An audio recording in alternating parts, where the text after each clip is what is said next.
পানির অপর নাম জীবন। পানি ছাড়া আমরা বাঁচতে পারি না। শরীর সুস্থ ও নিরোগ রাখতে পানির বিকল্প নেই। পানি খেলে মাথা ব্যথা কমে, পেশির শক্তি বাড়ায় এবং ত্বককে সুন্দর রাখে, ওজন কমায়, শরীরের জলীয় পদার্থের ভারসাম্য ঠিক রাখে, শরীরের প্রত্যেকটি অঙ্গকে সুস্থ রাখে। তাই পানি কম খেলে শরীরের ক্ষতি, কিন্তু পানি বেশি খেলেও বিপদ।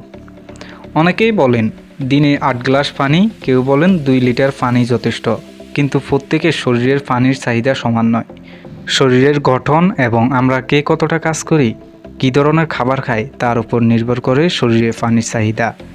প্রতিদিন কত গ্লাস পানি পান করবেন, এজন্য চিকিৎসকরা বলেছেন যার যত ওজন তাকে 30 দিয়ে ভাগ করলে যে সংখ্যাটা বের হবে ঠিক তত লিটার পানি দৈনিক পান করতে হবে তাকে।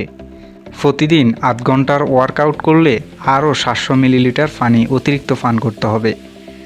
সবজি ফল বেশি খেলে পানি একটু কম খেলেও ক্ষতি নেই, কারণ আমরা যে পরিমাণে পানি খাই তার 20 থেকে 25% আসে খাবার থেকে।